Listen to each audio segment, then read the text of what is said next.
पर જ્યાં પાકિસ્તાને ફોન કર્યો ભારતના ડીજીએમઓને અંતે યુદ્ધ વિરામ થયું છે પણ આ આટલા દિવસોના સંઘર્ષ દરમિયાન જે પાકિસ્તાનને નુકસાન પહોંચાડવામાં આવ્યું છે અને પાકિસ્તાનને નુકસાન તો થયું છે પણ સાથે 7મી તારીખ એ દિવસ જ્યારે શરૂઆત થઈ ઓપરેશન સિંદૂરની અને 9 આતંકી કેમ્પ પર કઈ રીતે ભારતીય એરફોર્સના એ લડાકુ વિમાનો અને સાથે એ તમામ બારૂદી ગોળા વરસાવવામાં આવ્યા અને જ્યાં મોટું નુકસાન થયું કેવી રીતે ટીમ ત્રાટકી હતી અને જે નુકસાન થયું તેની પણ વાત કરીએ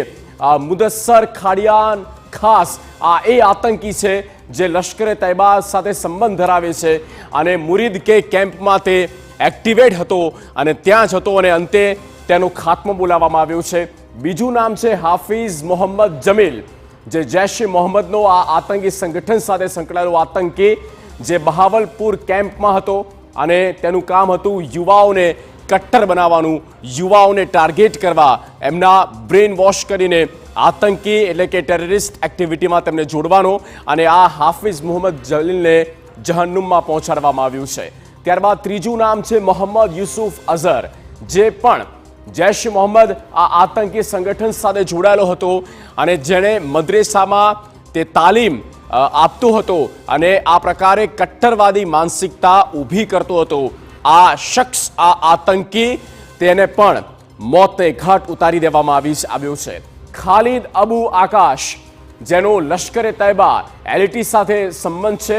જે અફઘાનિસ્તાનથી હથિયારો સપ્લાય કરતો હતો અને તેને પણ આ જવાબી કાર્યવાહીમાં ઓપરેશન સિંદૂર અંતર્ગત તેને નેસ્ત નાબૂદ કરી દેવામાં આવ્યો છે અને તેને પણ કબર ભેગો કરી દેવામાં આવ્યું છે। આ એ આતંકીઓ છે જે ભારતની સામે અવારનવાર આ પ્રકારના ષડયંત્રો કરતા હતા। ત્યારબાદ બીજું નામ છે મોહમ્મદ હસન ખાન જે જૈશ-એ મોહમ્મદ સાથે જોડાયેલ હતો અને કાશ્મીરમાં